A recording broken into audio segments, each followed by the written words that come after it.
आज मैं सुनाने जा रही हूँ कहानी बूढ़ी काकी, जिसके लेखक हैं मुंशी प्रेमचंद।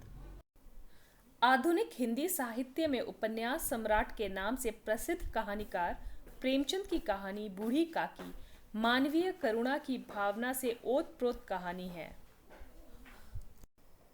तो चलिए सुनते हैं यह कहानी बूढ़ी काकी। बुढ़ापा बहुधा बचपन का पुनरागमन हुआ करता है। बूढ़ी काकी में जिह्वा स्वाद के सिवा और कोई चेष्टा शेष न थी और न अपने कष्टों की ओर आकर्षित करने का, रोने के अतिरिक्त कोई और सहारा ही। समस्त इंद्रियां, नेत्र, हाथ और पैर जवाब दे चुके थे। पृथ्वी पर पड़ी रहती और जब घर वाले कोई बात उनकी इच्छा के प्रतिकूल करते या भोजन का समय टल जाता, उसका परिमाण पूर्ण न होता अथवा बाजार से कोई वस्तु आती और उन्हें न मिलती तो वह रोने लगती थी। उनका रोना सिसकना साधारण रोना न था, वे गला फाड़ फाड़ कर रोती थीं। उनके पतिदेव को स्वर्ग सिधारे कालांतर हो चुका था। बेटे तरुण होकर चल बसे थे। अब एक भतीजे के अलावा कोई और न था। उसी भतीजे के नाम उन्होंने अपनी सारी संपत्ति लिख दी। भतीजे ने सारी संपत्ति लिखाते समय खूब लंबे चौड़े वादे किए, किंतु वे सब वादे केवल कुली डिप्पो के दलालों के दिखाए हुए सब्जबाग थे। यद्यपि उस संपत्ति की वार्षिक आय 150-200 रुपए से कम न थी, तथापि बूढ़ी काकी को पेट भर भोजन भी कठिनाई से मिलता था। इसमें उनके भतीजे पंडित बुद्धिराम का अपराध था अथवा उनकी अर्धांगिनी श्रीमती रूपा का, इसका निर्णय करना सहज नहीं। बुद्धिराम स्वभाव से सज्जन थे, किंतु उसी समय तक जबकि उनके कोष पर आंच न आए। रूपा स्वभाव से तीव्र थी सही, पर ईश्वर से डरती थी। अतएव बूढ़ी काकी को उसकी तीव्रता उतनी न खलती थी जितनी बुद्धिराम की भलमनसाहत। बुद्धिराम को कभी कभी अपने अत्याचार का खेद होता था। विचारते कि इसी संपत्ति के कारण मैं इस समय भला मानुष बना बैठा हूँ। यदि भौतिक आश्वासन और सुखी सहानुभूति से स्थिति में सुधार हो सकता हो, उन्हें कदाचित कोई आपत्ति न होती, परंतु विशेष व्यय का भय उनकी सुचेष्टा को दबाए रखता था। यहाँ तक कि यदि द्वार पर कोई भला आदमी बैठा होता और बूढ़ी काकी उस समय अपना राग अलापने लगती, तो वह आग हो जाते और घर में आकर उन्हें जोर से डांटते। लड़कों को बुढ़ों से स्वाभाविक विद्वेष होता ही है, और फिर जब माता पिता का यह रंग देखते तो वे बूढ़ी काकी को और सताया करते। कोई चुटकी काट कर भागता, कोई इन पर पानी की कुल्ली कर देता। काकी चीख मार कर रोती, परंतु यह बात प्रसिद्ध थी कि वह केवल खाने के लिए ही रोती हैं। अतएव उनके संताप और अर्थनाद का कोई ध्यान नहीं देता था। हाँ, काकी क्रोधातुर होकर बच्चों को गालियां देने लगती तो रूपा घटनास्थल पर आ पहुंचती। इस भय से काकी अपनी जिह्वा कृपाण का कदाचित ही प्रयोग करती थी। यद्यपि उपद्रव शांति का यह उपाय रोने से कहीं अधिक उपयुक्त था। संपूर्ण परिवार में यदि काकी से किसी को अनुराग था तो वह बुद्धिराम की छोटी लड़की लाडली थी। लाडली अपने दोनों भाइयों के भय से अपने हिस्से की मिठाई चबैना बूढ़ी काकी के पास बैठकर खाया करती थी। यही उसका रक्षागार था, और यद्यपि काकी की शरण उनकी लोलुपता के कारण बहुत महंगी पड़ती थी, तथापि भाइयों के अन्याय से सुरक्षा कहीं सुलभ थी। तो बस यही इसी स्वार्थानुकूलता ने उन दोनों में सहानुभूति का आरोपण कर दिया था। रात का समय था। बुद्धिराम के द्वार पर शहनाई बज रही थी। और गांव के बच्चों का झुंड विस्मयपूर्ण नेत्रों से गाने का रसास्वादन कर रहा था। चारपाइयों पर मेहमान विश्राम करते हुए नाइयों से मुक्कियां लगवा रहे थे। समीप खड़ा भाट विरुदावली सुना रहा था और कुछ भावज्ञ मेहमानों की वाह वाह पर ऐसा खुश हो रहा था मानो इस वाह वाह का यथार्थ में वही अधिकारी है। दो एक अंग्रेजी पढ़े हुए नवयुवक इन व्यवहारों से उदासीन थे। वे इस गंवार मंडली में बोलना अथवा सम्मिलित होना अपनी प्रतिष्ठा के प्रतिकूल समझते थे। आज बुद्धिराम के बड़े लड़के मुखराम का तिलक आया है। यह उसी का उत्सव है। घर के भीतर स्त्रियां गा रही थीं और रूपा मेहमानों के लिए भोजन में व्यस्त थीं।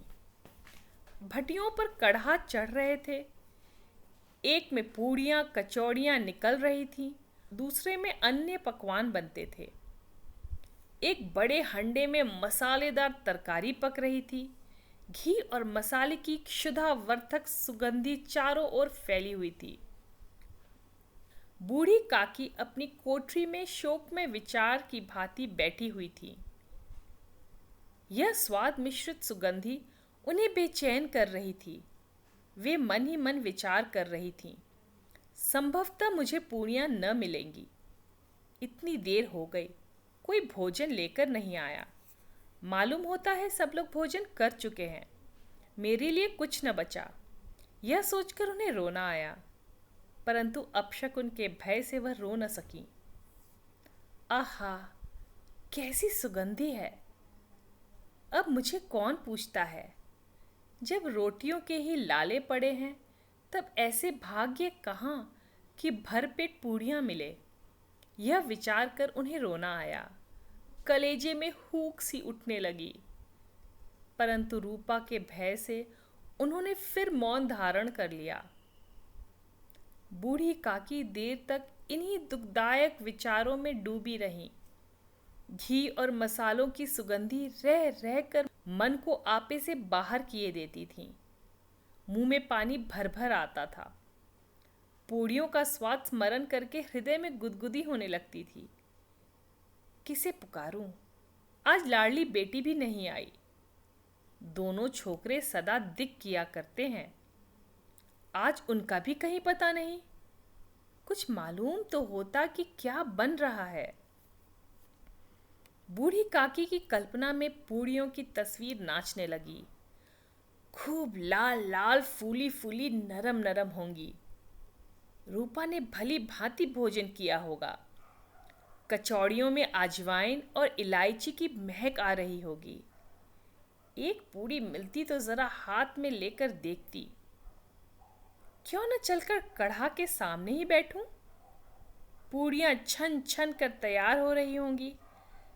कढ़ा से गरम गरम निकालकर थाल में रखी जाती होंगी। फूल हम घर में सूंघ सकते हैं, परंतु वाटिका में कुछ और बात होती है। इस प्रकार निर्णय करके बूढ़ी काकी उकड़ू बैठकर हाथों के बल सरकती हुई बड़ी कठिनाई से चौखट से उतरी और धीरे धीरे रेंगती हुई कढ़ा के पास जा बैठी। यहाँ आने पर उन्हें उतना ही धैर्य हुआ जितना भूखे कुत्ते को खाने वाले के सम्मुख बैठने में होता है। रूपा उस समय कार्यभार में उद्विग्न हो रही थी। कभी इस कोठे जाती, कभी उस कोठे में, कभी कढ़ा के पास जाती, कभी भंडार में जाती। किसी ने बाहर से आकर कहा, महाराज ठंडई मांग रहे हैं। ठंडई देने लगी। इतने में फिर किसी ने आकर कहा, भाट आया है, उसे कुछ दे दो। भाट के लिए सीधा निकाल रही थी कि एक तीसरे आदमी ने आकर पूछा, अभी भोजन तैयार होने में कितना विलंब है? जरा ढोल मजीरा उतार दो।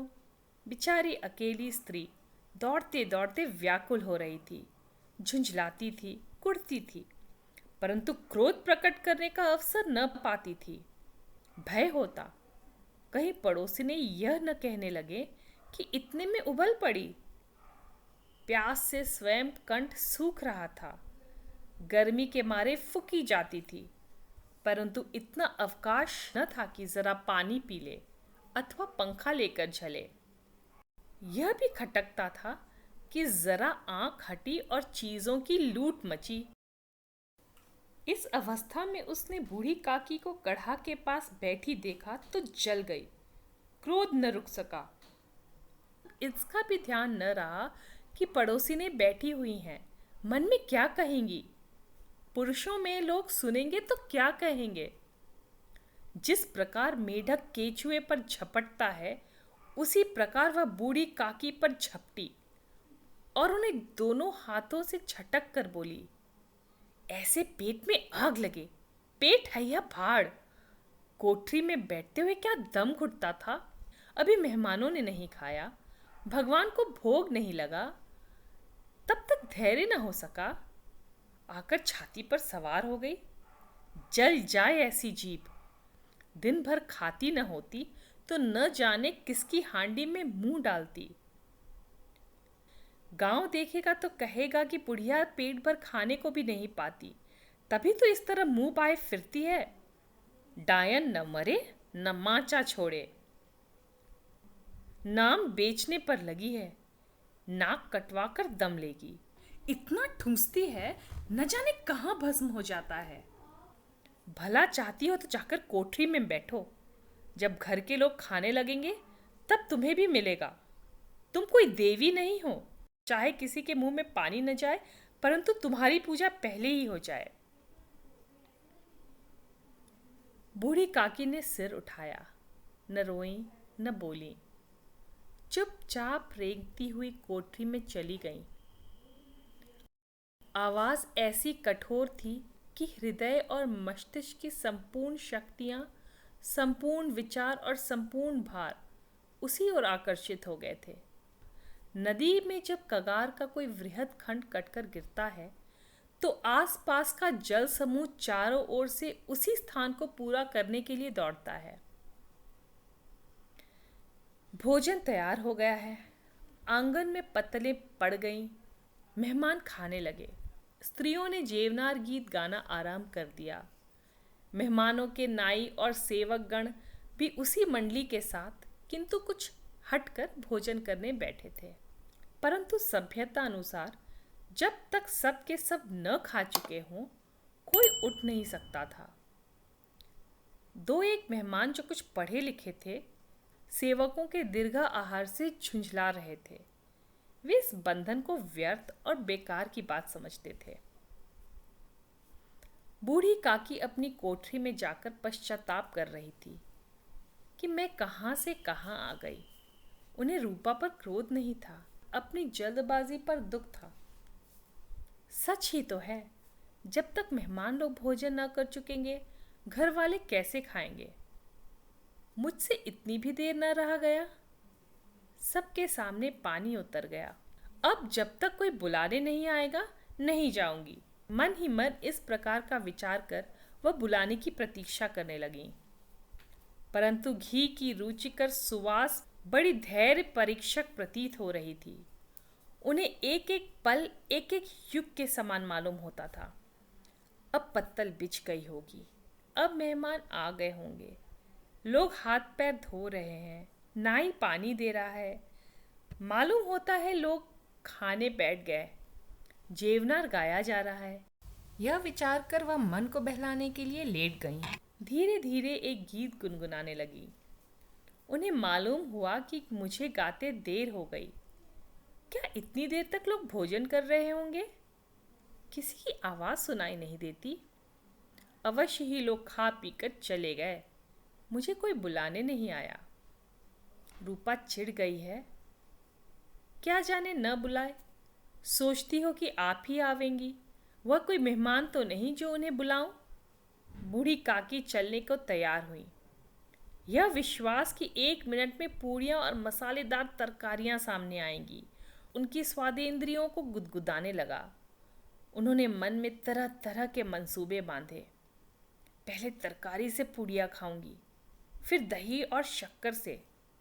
कचौड़ियाँ रायते के साथ मज़ेदार मालूम होंगी। चाहे कोई बुरा माने चाहे भला, मैं तो मांग मांग कर खाऊंगी। यही न लोग कहेंगे कि इन्हें विचार नहीं। कहा करे, इतने दिन बाद पूड़ियाँ मिल रही हैं तो मुंह जूठा करके थोड़ी ही उठ जाऊंगी। वह उकड़ू बैठकर सरकते हुए आंगन में आई। परंतु हाय रे दुर्भाग्य!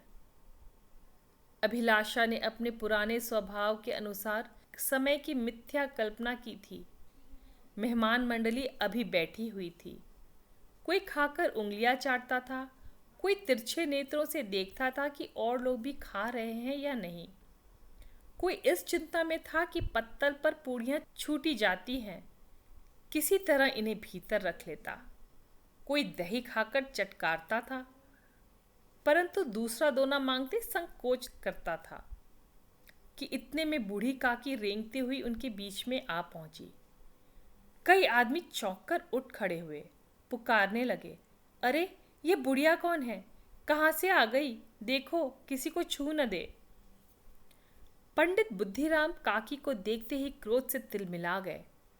पूड़ियों का थाल लिए खड़े थे, थाल को जमीन पर पटक दिया और जिस प्रकार निर्दयी महाजन अपने किसी बेईमान और भगोड़े कर्जदार को देखते ही उसका टेंटुआ पकड़ लेता है, उसी तरह लपक कर उन्होंने काकी के दोनों हाथ पकड़े और घसीटते हुए लाकर उन्हें अंधेरी कोठरी में थम से पटक दिया। आशा रूपी वाटिका लू के एक झोंके में विनष्ट हो गई। मेहमानों ने भोजन किया, घर वालों ने भोजन किया, बाजे वाले धोबी भी भोजन कर चुके, परंतु बूढ़ी काकी को किसी ने न पूछा। बुद्धिराम और रूपा दोनों ही बूढ़ी काकी को उनकी निर्लज्जता के लिए दंड देने का निश्चय कर चुके थे। उनके बुढ़ापे पर, दीनता पर, हद ज्ञान पर किसी को करुणा न आई थी। अकेली लाडली उनके लिए कुढ़ रही थी। लाडली को काकी से अत्यंत प्रेम था। बेचारी भोली लड़की थी। बाल विनोद और चंचलता की उसमें गंध तक न थी। दोनों बार जब उसके माता पिता ने काकी को निर्दयता से घसीटा तो लाडली का हृदय ऐंठ कर रह गया। वह झुंझला रही थी कि हम लोग काकी को क्यों बहुत सी पूड़ियाँ नहीं देते? क्या मेहमान सबकी सब खा जाएंगे? और यदि काकी ने मेहमानों से पहले खा लिया तो क्या बिगड़ जाएगा?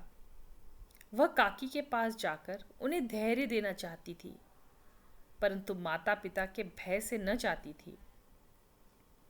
उसने अपने हिस्से की पूड़ियाँ बिल्कुल न खाई थीं, अपनी गुड़िया की पिटारी में बंद कर रखी थीं। उन पूड़ियों को काकी के पास ले जाना चाहती थी। उसका हृदय अधीर हो रहा था। बूढ़ी काकी मेरी बात सुनते ही उठ बैठेंगी, पूड़ियाँ देखकर कैसी प्रसन्न होंगी, मुझे खूब प्यार करेंगी। रात के 11 बज गए थे। रूपा आंगन में पड़ी सो रही थी। लाडली की आंखों में नींद न आती थी। काकी को पूड़ियाँ खिलाने की खुशी उसे सोने न देती थी। उसने गुड़ियों की पिटारी सामने रखी थी। जब विश्वास हो गया कि अम्मा सो रही है तो वह चुपके से उठी और विचार करने लगी, कैसे चलूं? चारों ओर अंधेरा था। केवल चूल्हों में आग चमक रही थी और चूल्हों के पास एक कुत्ता लेटा हुआ था। लाडली की दृष्टि सामने वाले नीम पर गई। उसे मालूम हुआ कि उस पर हनुमान जी बैठे हुए हैं। उनकी पूंछ, उनकी गदा वह स्पष्ट दिखलाई दे रही है। मारे भय के उसने आंखें बंद कर ली। इतने में कुत्ता उठ बैठा। लाडली को ढाढ़स हुआ। कोई सोए मनुष्य के बदले एक भागता हुआ कुत्ता उसके लिए अधिक धैर्य का कारण हुआ। उसने पिटारी उठाई और बूढ़ी काकी की कोठरी की ओर चली। बूढ़ी काकी को केवल इतना स्मरण था कि किसी ने मेरे हाथ पकड़कर घसीटे, फिर ऐसा मालूम हुआ जैसे कोई पहाड़ पर उठाए लिए जाता है। उनके पैर बार बार पत्थरों से टकराए, तब किसी ने उन्हें पहाड़ पर से पटका। वे मूर्छित हो गईं। जब वे सचेत हुईं तो किसी की जरा भी आहट न मिलती थी। समझी कि सब लोग खा पीकर सो गए और उनके साथ मेरी तकदीर भी सो गई। रात कैसे कटेगी? राम, क्या खाऊं? पेट में अग्नि धधक रही है। हाँ, किसी ने मेरी सुधि न ली। क्या मेरा पेट काटने से धन जुड़ जाएगा? इन लोगों को इतनी भी दया नहीं आती कि न जाने बुढ़िया कब मर जाए, उसका जी क्यों दुखावें। मैं पेट की रोटियां ही खाती हूं कि कुछ और। इस पर यह हाल। मैं अंधी अपाहिज ठहरी, न कुछ सुनूं न बूझूं। यदि आंगन में चली गई तो क्या बुद्धिराम से इतना कहते न बनता था कि काकी, अभी लोग खाना खा रहे हैं, फिर आना। मुझे घसीटा, पटका। उन्हीं पूड़ियों के लिए रूपा ने सबके सामने गालियां दी। उन्हीं पूड़ियों के लिए इतनी दुर्गति करने पर भी उनका पत्थर का कलेजा न पसीजा। सबको खिलाया, मेरी बात तक न पूछी। जब तब ही न दी, तब अब क्या देंगे, यह विचार कर काकी निराशा में संतोष के साथ लेट गई। ग्लानि से गला भर भर आता था, परंतु मेहमानों के भय से रोती न थी। सहसा कानों में आवाज आई, काकी उठो, मैं पूड़ियाँ लाई हूँ। काकी ने लाडली की बोली पहचानी, झटपट उठ बैठी। दोनों हाथों से लाडली को टटोला और उसे गोद में बिठा लिया। लाडली ने पूड़ियाँ निकाल कर दी। काकी ने पूछा, क्या तुम्हारी अम्मा ने दी है? लाडली ने कहा, नहीं, ये मेरे हिस्से की है। काकी पूड़ियों पर टूट पड़ी। 5 मिनट में पिटारी खाली हो गई। लाडली ने पूछा, काकी पेट भर गया? जैसे थोड़ी सी वर्षा ठंडक के स्थान पर और भी गर्मी पैदा कर देती है, उसी भांति इन थोड़ी पूड़ियों ने काकी की क्षुधा और इच्छा को और उत्तेजित कर दिया। बोली, नहीं बेटी, जाकर अम्मा से और मांग लाओ। लाडली ने कहा, अम्मा सोती हैं, जगाऊंगी तो मारेंगी। काकी ने पिटारी को फिर टटोला। उसमें कुछ खुरचन गिरी थी, बार बार होंठ चाटती थी, चटकारे भरती थी। हृदय मसोस रहा था कि और पूड़ियाँ कैसे पाऊं। संतोष सेतु जब टूट जाता है, तब इच्छा का बहाव अपरिमित हो जाता है। मतवालों को मद का स्मरण करना उन्हें मंदाद बनाता है। काकी का अधीर मन इच्छाओं के प्रबल प्रवाह में बह गया। उचित और अनुचित का विचार जाता रहा। वे कुछ देर तक उस इच्छा को रोकती रहीं।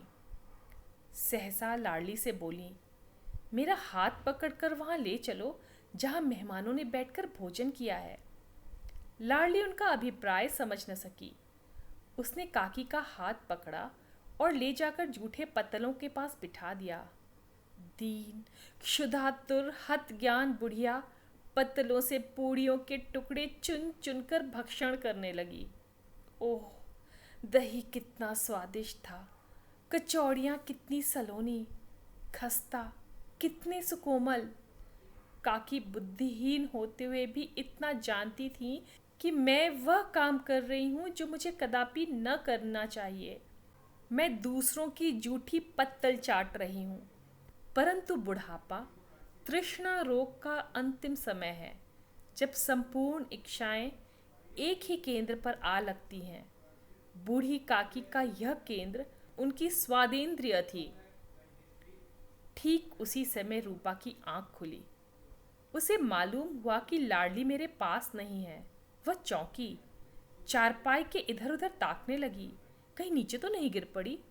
उसे वहां न पाकर वह उठी तो क्या देखती है कि लाडली जूठे पत्तलों के पास चुपचाप खड़ी है और बूढ़ी काकी पत्तलों पर से पूड़ियों के टुकड़े उठा उठा कर खा रही है। रूपा का हृदय सन्न हो गया। किसी गाय की गर्दन पर छुरी चलते देखकर जो अवस्था उसकी होती, वही उस समय हुई। एक ब्राह्मणी दूसरों की जूठी पतले टटोले, इससे अधिक शोकमय दृश्य असंभव था। पूड़ियों के कुछ ग्रासों के लिए उसकी चचेरी सास ऐसा निष्कृष्ट कर्म कर रही है। यह वह दृश्य है जिसे देखकर देखने वालों के हृदय कांप उठते हैं। ऐसा प्रतीत होता मानो जमीन रुक गई, आसमान चक्कर खा रहा है, संसार पर कोई आपत्ति आने वाली है। रूपा को क्रोध न आया। शोक के सम्मुख क्रोध कहाँ? करुणा और भय से उसकी आंखें भर आईं। इस अधर्म का भागी कौन है? उसने सच्चे हृदय से गगन मंडल की ओर हाथ उठाकर कहा, परमात्मा, मेरे बच्चों पर दया करो। इस अधर्म का दंड मुझे मत दो, नहीं तो मेरा सत्यानाश हो जाएगा। रूपा को अपनी स्वार्थपरता और अन्याय इस प्रकार प्रत्यक्ष रूप में कभी न दिख पड़े थे। वह सोचने लगी, हाय, कितनी निर्दयी हूँ। जिसकी संपत्ति से मुझे 200 रुपए आय हो रही है, उसकी यह दुर्गति, और मेरे कारण। हे दयामय भगवान, मुझसे बड़ी भारी चूक हुई है, क्षमा करो। आज मेरे बेटे का तिलक था। सैकड़ों मनुष्यों ने भोजन पाया। मैं उनके इशारों की दासी बनी रही और अपने नाम के लिए सैकड़ों रुपए व्यय कर दिए, परंतु जिसकी बदौलत हजारों रुपए खाए, उसे इस उत्सव में भरपेट भोजन भी न दे सकी। केवल इसी कारण तो वह वृद्धा असहाय है। रूपा ने दिया जलाया, अपने भंडार का द्वार खोला और एक थाली में संपूर्ण सामग्रियां सजाकर बूढ़ी काकी की ओर चली। आधी रात जा चुकी थी। आकाश पर तारों के थाल सजे हुए थे और उन पर बैठे हुए देवगण स्वर्गीय पदार्थ सजा रहे थे, परंतु उसमें किसी को वह परम आनंद प्राप्त न हो सकता था जो बूढ़ी काकी को अपने सम्मुख थाल देखकर प्राप्त हुआ। रूपा ने कंठारुद्ध स्वर में कहा, काकी, उठो, भोजन कर लो। मुझसे आज बड़ी भूल हुई, उसका बुरा न मानना। परमात्मा से प्रार्थना कर दो कि वह मेरा अपराध क्षमा कर दें। भोले भोले बच्चों की भांति जो मिठाइयाँ पाकर मार और तिरस्कार सब भूल जाता है, बूढ़ी काकी वैसे ही सब भुलाकर बैठी हुई खाना खा रही थी। उनके एक एक रोए से सच्ची सदिच्छाएं निकल रही थीं और रूपा बैठी स्वर्गीय दृश्य का आनंद लेने में निमग्न थी। धन्यवाद। इस कहानी को ज़रूर लाइक कीजिए। मैं फिर आऊँगी अगली बार एक नई कहानी के साथ। तब तक के लिए थैंक यू।